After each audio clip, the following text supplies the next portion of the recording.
You are allowed to have main character energy right now.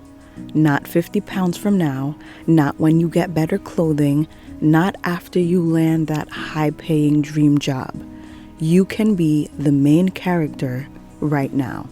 Hi ladies, welcome back to the Feminine Universe.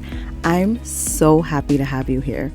We all want to feel like we are in control of our own lives, that we are showing up and being seen as our most valuable and most vibrant selves. But for some reason, sometimes it can feel like we shrink and become invisible during certain situations or around certain people. Or we sometimes just feel like we're living on the sideline of our own lives, watching the days go by, while watching others live their absolute best lives. Well, today we are getting off the sidelines and getting you into the driver's seat when it comes to your own life. We're going to get right into the 6 steps you can follow to become the main character right now and start seeing a difference instantly. Let's get started. Step number 1 is to define main character energy for yourself. Before anything, define what being the main character means to you. Some people might hear main character energy and instantly think it means being the center of attention and having all eyes on you when you enter a room. And it can absolutely be that for some people. But for others, especially those who are happily introverted or more reserved, being the main character can simply mean not only accepting, but actually embracing the fact that you're not bubbly and boisterous and truly knowing that that's okay. It can mean the next time someone asks you why you're so quiet, you can calmly respond, because that's what comes to me authentically. Or if you're on the other side of the coin, the next time someone tells you you're too much, it can mean reminding them that they are free to go find less. Main character energy can mean realizing you have the ability to make decisions and accept offers that benefit you. And it can also mean that you simply start saying no to the things you don't want. Becoming the main character is about doing what's best and most beneficial for you, doing what makes you the happiest and what gets you closer to your dreams, your goals, and the life you want to live. And that's going to look different for everyone. So be sure you define main character energy for yourself, not through anyone else's lens, because it would be really unfortunate to jump through all these hoops to be someone else's definition of a main character, only to still wind up unhappy in the end because it isn't what you actually wanted. Step number 2 is to understand that no one is better than you. I've shared this sentiment previously that I was taught growing up, which is you're no better than anyone, and baby, no one is better than you. Sure, there are people who will be better at certain things than you. We all have our own gifts, but you're probably better at something than them as well. There's no need to be arrogant, but there's also no need to be a shrinking violet and downplay yourself either. A lot of us have this notion that certain people are just born special and deserving, and because they're special, they're the chosen ones, and therefore they deserve the special things and the special treatment. I want to tell you that's hogwash. Every woman that is living a life that you think is #goals is human, just like you. Sometimes we put these mental barriers on ourselves and think, well, I'm not pretty enough or smart enough, I'm not slim enough or thick enough or young enough or old enough or whatever enough to move through the world with this big time main character energy. But I guarantee you there is someone who is less intelligent or less conventionally attractive than you, someone who is heavier than you, or comes from a rougher or less privileged background than you, who is living out loud and having the time of her life right now. And I don't say this to denigrate any of those women, but only to point out how overblown and just nonsensical some of our hang-ups and our excuses for holding ourselves back really are. I'm also not saying that you shouldn't continue to work on becoming the best version of you in every area of your life. You know I'm all about that. But you are allowed to completely shine and completely enjoy yourself during the process of getting to your best self. You are allowed to have main character energy right now. You're allowed to make the best decisions for you right now. You're allowed to have standards and boundaries right now. You're allowed to receive and accept the nice treatment and the nice things right now. And you're definitely allowed to dismiss rude, toxic, and unappreciative people right now. Not 50 pounds from now, not when you get better clothing, not after you land that high-paying dream job. You can be the main character of your life right now. All those other things will just be the cherry on top. Step number 3 is to prioritize self-love. I love that as a society, we've normalized self-care and self-maintenance quite a bit more in these last few years. I will never get tired of saying self-care isn't just about looking good and pampering yourself. It's also about teaching and reminding yourself that you are worth the extra time and effort. So absolutely, do your facials, do your nails, take that pampering bath or shower, work out, and keep that body feeling good and looking right. But remember that self-love covers so much more than just the physical and visible care you give yourself. Self-love is about how you care for your mind, your body, and your soul. How do you speak to yourself? What do you feed your mind? How do you keep your soul at peace? How do you practice gratitude and keep your vibrations high? Another way I like to describe practicing self-love to people who struggle with it is to think about how you treat the people you care about and treat yourself that way. Some of us will do so much for other people, but won't do the same for ourselves. We'll speak kindly to others, we'll go above and beyond, have this infinite patience, and be so forgiving toward others who sometimes may not even deserve it, but then turn around and be so harsh towards ourselves.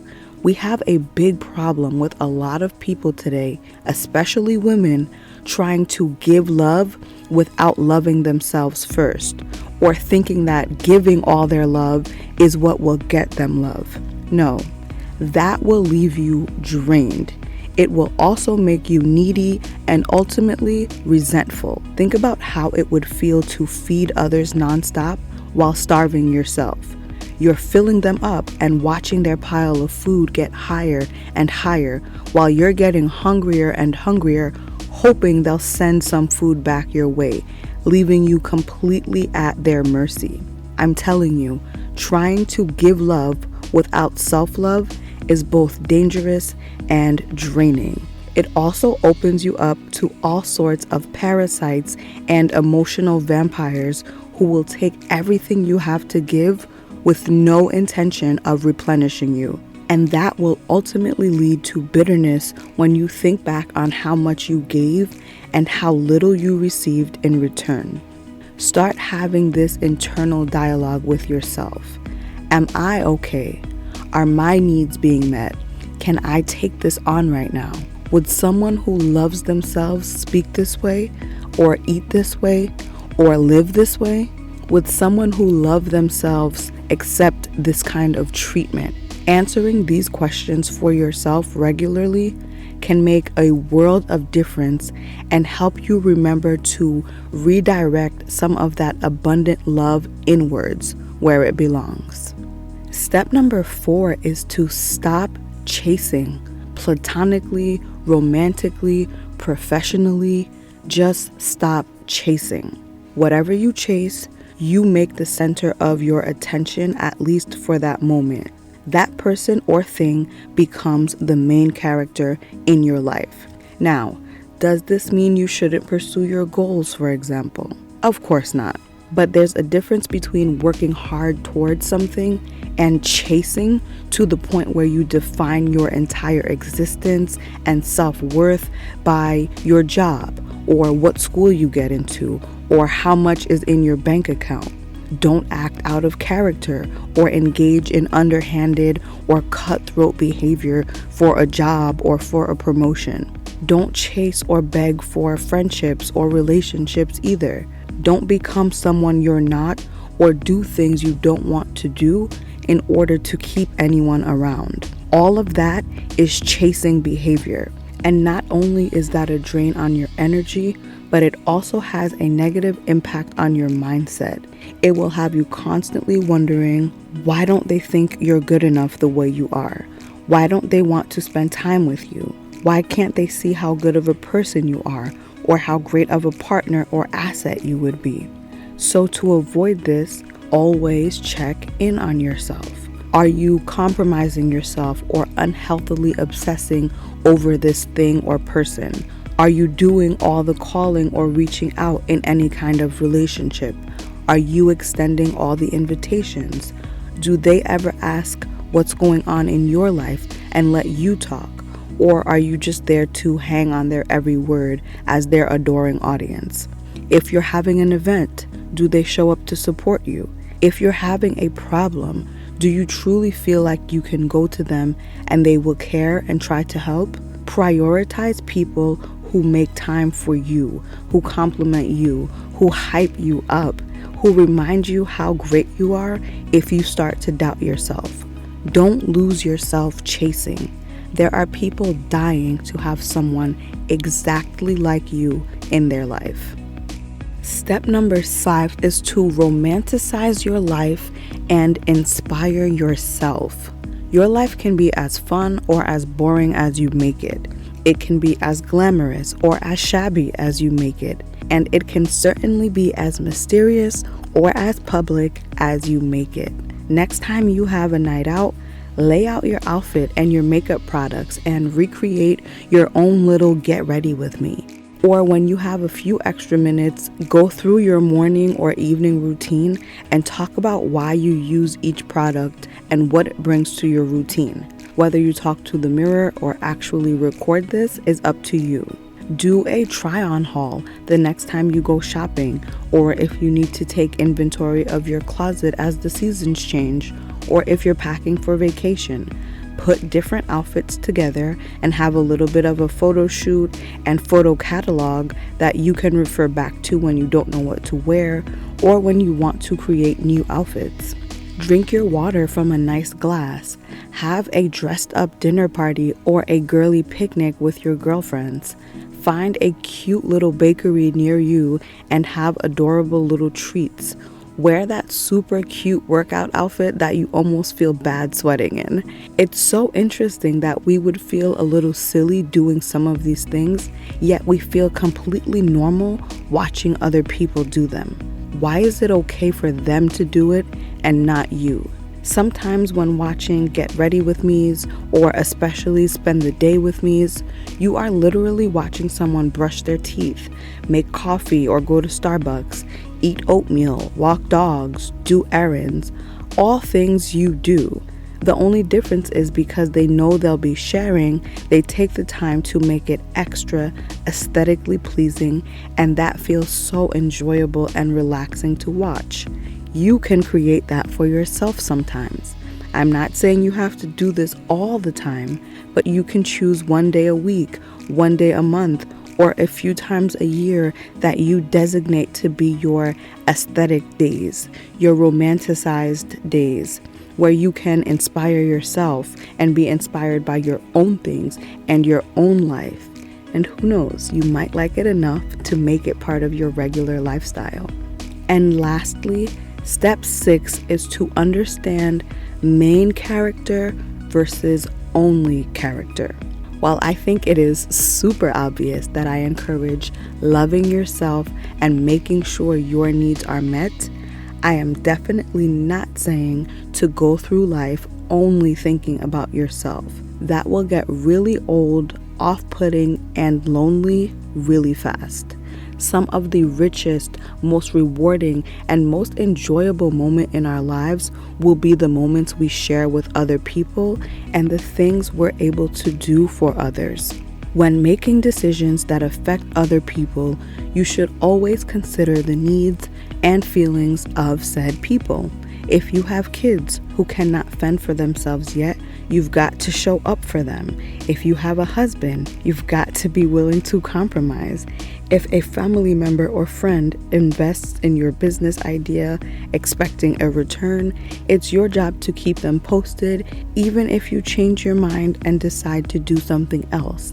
If your coworkers are depending on you to give a presentation that you've all been working on, or a friend is expecting you for lunch or dinner, whatever it is, whether it's large or small, you still fulfill your obligations and continue to be a good, reliable human being. Give advance notice and try to find alternative options when you can. You don't just start saying, "Oh, I'm having a main character moment," and then change your mind on a whim and leave others hanging and scrambling. Embracing main character energy is not a free pass to be a selfish jerk or a spoiled brat. You should still be considerate and kind. Becoming the main character is not about being completely self-centered or wanting everyone else's life to revolve around you. It's just about taking control of your situation and making sure that your own life revolves around you. And there you have it, my ladies. You don't need permission to be great, and you definitely don't need permission to be the main character of your own life. It's yours. Move like it's yours. Make decisions like it's yours. Live it up like it's yours. Everything we've spoken about is within you. You just have to act on it. Practice a high level of self-love. Stop chasing. Romanticize your life and inspire yourself, along with everything else we've discussed today. Not only will you get more and more comfortable in that main character role and own it, you might also inspire someone else to be the main character in their own life as well. Until next time, ladies, stay feminine, stay focused, and have fun.